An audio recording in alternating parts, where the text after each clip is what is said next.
अस्सलाम वालेकुम। Crypto trading as a business, as a career, क्या हम क्रिप्टो करेंसी को एज ए बिजनेस लेके चल सकते हैं? क्या हम क्रिप्टो ट्रेडिंग को एज ए करियर स्टार्ट कर सकते हैं? इस तरह के बहुत से क्वेश्चन जो है वो मुझसे मेरी कम्युनिटी की तरफ से किए जाते हैं। तो आज आपसे मुकम्मल ऑनेस्ट अपनी थॉट्स, अपना एक्सपीरियंस और जो साइकोलॉजिकली हमारे माइंड में जो चीजें चल रही होती हैं और जो मिस्टेक्स हम करते हैं क्रिप्टो ट्रेडिंग को लेके, अगर हम इसको एज ए बिजनेस भी लेके चलना चाहते हैं तो वो सारी चीजें अपना ऑनेस्ट रिव्यू आपके सामने रखूंगा। उसके बाद आप चाहें तो इसको as a business, as a career, जो भी चाहते हैं, या आप इसको पार्ट टाइम वट जो भी आप अफोर्ड कर सकते हैं, आप उसको लेके चल सकते हैं। लेकिन वीडियो स्टार्ट करने से पहले अगर आपने अभी तक चैनल को सब्सक्राइब नहीं किया तो जल्दी से चैनल को सब्सक्राइब कर लें, बेल नोटिफिकेशन को ऑन कर लें ताकि इस समय की इंटरेस्टिंग और इन्फॉर्मेटिव वीडियोस आप तक बआसानी पहुंचती रहें। डेली बेसिस पे क्रिप्टो अपडेट्स के लिए, लर्निंग के लिए, गाइडेंस के लिए, फ्री सिग्नल्स के लिए आप चाहें तो मेरा फ्री टेलीग्राम चैनल ज्वाइन कर सकते हैं, जिसका लिंक आपको इसी वीडियो की डिस्क्रिप्शन में मिल जाएगा। और अगर आपने पहले से कोई भी फ्री टेलीग्राम चैनल ज्वाइन कर रखा है तो मेक श्योर करें उसका यूजर नेम #_engineer1 होना चाहिए, क्योंकि मेरे नाम से बहुत ज्यादा फेक अकाउंट्स है जो इन्वेस्टमेंट के नाम से लोगों से पैसे मांगते हैं। तो मेक श्योर करना है कि आपने सही वाला चैनल ज्वाइन कर रखा हो। तो अभी आते हैं बैक टॉपिक की तरफ कि क्या हम क्रिप्टो ट्रेडिंग को एज ए बिजनेस लेके चल सकते हैं? जी हाँ, बिल्कुल आप एज ए बिजनेस लेके चल सकते हैं अगर आपके अंदर ये क्वालिटीज है जो मैं अभी आपको बताने वाला हूं। अगर आपके अंदर ये क्वालिटीज है तो आप क्रिप्टो ट्रेडिंग को as a career, as a business लेके चल सकते हैं। सबसे पहली क्वालिटी आपके अंदर ये होनी चाहिए कि क्रिप्टो ट्रेडिंग आपने उधार के पैसों से नहीं करनी। दूसरी क्वालिटी आपके अंदर ये होनी चाहिए, क्रिप्टो ट्रेडिंग या कोई भी ट्रेडिंग, चाहे वो फॉरेक्स है चाहे वो क्रिप्टो है, किसी उम्मीद से नहीं करनी कि मैं अपने घर की जो किचन मनी है वो इससे चला लूंगा, मैं अपने घर का जो रेंट है वो इससे निकालूंगा, मैं अपने बच्चों की स्कूल की फीस इससे निकालूंगा। अगर आप मेंटली स्ट्रांग हैं, अगर आप इमोशंस पे काबू रख सकते हैं तो आप इसको एज ए बिजनेस लेके चल सकते हैं। और अगर आपके अंदर इतना मतलब कि पेशेंस है और आपके पास इतनी इन्वेस्टमेंट है, जो स्टक हो जाए, जो लॉस हो जाए, आप उसको बियर कर सकते हैं और आपकी पर्सनल लाइफ डिस्टर्ब ना हो, तो आप क्रिप्टो ट्रेडिंग को एज ए बिजनेस लेके चल सकते हैं। ये सारी बातें मैंने स्टार्ट में इसलिए की हैं क्योंकि मेजोरिटी का इश्यू ही यही है कि वो ट्रेडिंग को शायद कोई अलादीन का चिराग समझते हैं कि जस्ट हम जाएंगे, यूं करेंगे, 2-4 बटन दबाएंगे और इस तरह डॉलर्स की बारिश होना शुरू हो जाएगी। तो ऐसा बिल्कुल नहीं होता। दुनिया का सबसे, अगर मैं कहूँ, मोस्ट मेंटली डिस्टर्ब अगर कोई काम है तो वो ये वाला है। ट्रेडिंग आपको स्टार्ट में 2 से 3 साल इमोशनली और मेंटली इतना स्ट्रेस देती है कि अगर आप, ये मैं चीजें आपको कोई डरा नहीं रहा, मैं आपको प्रैक्टिकल चीजें ये सारी बता रहा हूँ। अब ये जो मैंने बात की कि आपने उधार के पैसों से ट्रेडिंग नहीं करनी, आपने कोई उम्मीद लगा के ट्रेडिंग नहीं करनी, इससे क्या होता है, आपके माइंड पे क्या इफेक्ट पड़ता है? क्योंकि ये अक्सर मैं बात करता हूँ कि ट्रेडिंग जो है वो साइकोलॉजी की गेम है और ये ट्रेडिंग आपके दिमाग में चल रही होती है। ऐसा नहीं होता कि आप जिस ब्रोकर पे ट्रेड कर रहे हो वहां पे आपकी ट्रेड प्रॉफिट में चलेगी, आपकी ट्रेड लॉस में चलेगी, नहीं, असल ट्रेड यहाँ पे हो रही होती है। अगर आप किसी से उधार लेके ट्रेड करते हो और आपकी कोई पहली ट्रेड, अगर आपने $1000 किसी से उधार लिया है और आपके सिर्फ $10 का आपको लॉस हो रहा है, तो आपके माइंड में क्या चीज आएगी? यार ये तो उधार के पैसे थे, मैं तो लॉस कर रहा हूँ, ये कर रहा हूँ, वो कर रहा हूँ। या आप अपने महीने की किचन मनी चलाने के लिए जो है वो ट्रेड कर रहे हैं और वो महीना आपका अच्छा नहीं गुजरता, तो at the end of month आपके माइंड की मेंटल जो हेल्थ सिचुएशन है वो क्या होगी, आप इसका अंदाजा बखूबी इस बात से लगा सकते हैं। तो असल में जो ट्रेडिंग है, ट्रेडिंग बेसिकली, ये मैं किसी को डीमोटिवेट नहीं करने लगा, ट्रेडिंग बेसिकली अमीरों की गेम है। मैं ये नहीं कह रहा कि मैं बहुत अमीर हूं या मैं किसी गरीब को डीमोटिवेट कर रहा हूं, ऐसी बात नहीं है। ट्रेडिंग बेसिकली अमीर को अमीर तर करने की गेम जो है वो गेम है। और दुनिया के जितने भी बड़े बड़े ट्रेडर्स हैं उनका टॉप, जो कह लो कि नंबर 1 पे बिजनेस कभी भी ट्रेड नहीं होता, उनका एक्चुअल में बिजनेस कोई और होता है। एक्स्ट्रा पैसा जो उनके पास पड़ा होता है उसको वो ट्रेड वाली साइड पे जो वो ले जाते हैं। ट्रेडिंग में और इन्वेस्टिंग में फर्क को समझे कि ट्रेडिंग और चीज है, इन्वेस्टिंग और चीज है। जो कम वैलेट साइज वाले लोग हैं वो, उनका मसला यही है कि वो अपनी सारी जमा पूंजी इस फील्ड में ले आते हैं और वो जमा पूंजी जो लॉस हो जाए, जो स्टक हो जाए तो उनकी लाइफ बर्बाद हो जाती है। वो वाली जमा पूंजी वो इस फील्ड में अंदर ले आते हैं।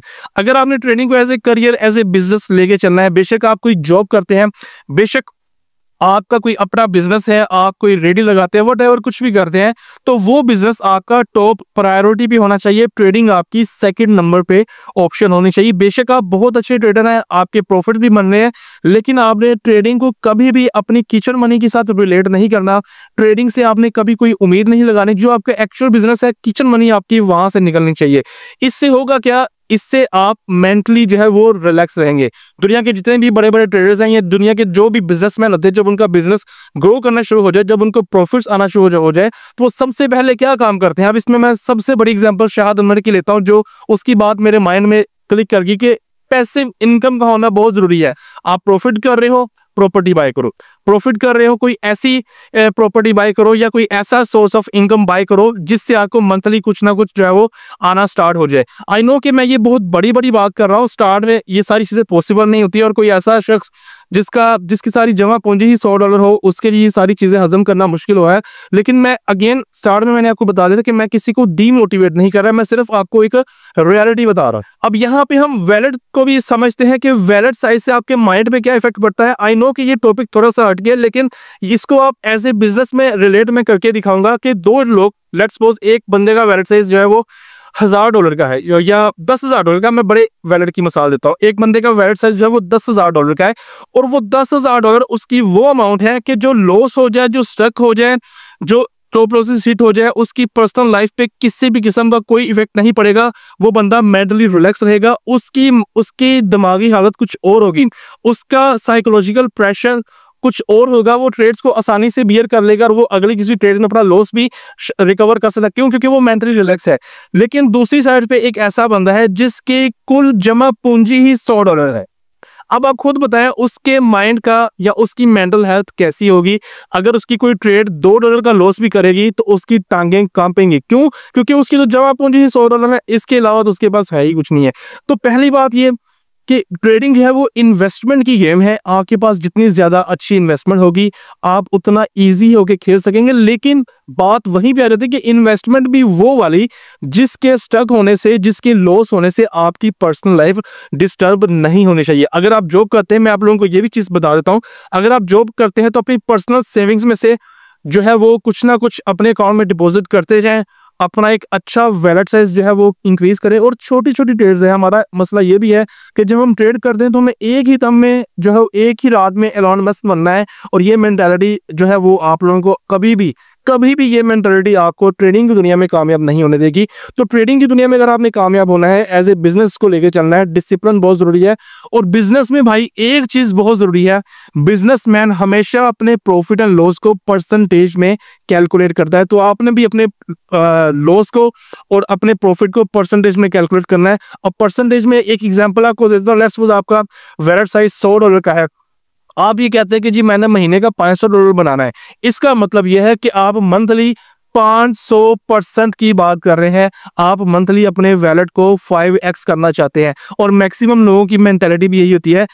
जो प्रॉपर ट्रेड करने वाला बंदा होता है वो मंथली अपने वैलेट को 5% से 20% से ऊपर का देखता ही नहीं है। और ये 20% मैंने बहुत ज्यादा बता दिया है। और मैं इससे पिछली वीडियोस में भी एक बार रिपीट कर चुका हूं कि जब आपका वैलेट साइज इंक्रीज होता है, आपकी एक्सपेक्टेशंस जो है वो नीचे आनी चाहिए। आपकी एक्सपेक्टेशन जो है वो नीचे आनी चाहिए ताकि आपका जो मंथली टारगेट है वो आप इजीली अचीव कर सके।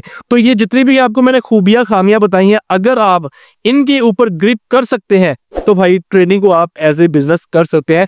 और एक बात मैं आपको श्योरिटी दे दूं, इससे ज्यादा पोटेंशियल वाला काम आपको नहीं मिलेगा अगर आप इस फील्ड के अंदर प्रॉपर डिसिप्लिन के साथ और प्रॉपर कह लो कि ऐसा बन के आते हो कि आप मेंटली स्ट्रांग हो, पेशेंस आपके अंदर हो। और मेंटली स्ट्रांग भाई लॉसेस से ही आप होंगे। ऐसा नहीं है कि आप आओगे आपके पास बहुत पैसा उड़ाने के लिए आप मेंटली डिस्टर्ब नहीं होगे। नहीं, ये फील्ड जो है वो आपको मेंटली डिस्टर्ब करेगी, आपके इमोशंस के साथ खेलेगी। लेकिन एक दफा आप कुछ साल इस फेज से गुजर गए, कुछ साल अगर आपने डिप्रेशन के गुजार लिए, तो ये फील्ड आपको वो चीजें रिटर्न करेगी जिसके बारे में शायद आपने सोचा भी ना हो। तो पोटेंशियल तो इस फील्ड में बहुत है, लेकिन खूबियां खामियां जो आपको बता दी हैं उन भी आपने ग्रिप करना है। वीडियो अगर आपको इन्फॉर्मेटिव लगी हो, अच्छी लगी हो तो लाइक करके कमेंट लाजमी कीजिएगा। चैनल को अभी तक सब्सक्राइब नहीं किया तो सब्सक्राइब कर लें। फ्री टेलीग्राम चैनल भी अगर आपने अभी तक नहीं ज्वाइन किया तो डिस्क्रिप्शन में लिंक है, #_engineer1 यूजर नेम लाजमी चेक कर लेना जो भी फ्री टेलीग्राम चैनल ज्वाइन करें। अदरवाइज मेरे नाम से आपके साथ स्कैम हो सकता है। मुझे दुआ में याद रखिएगा। अल्लाह हाफिज।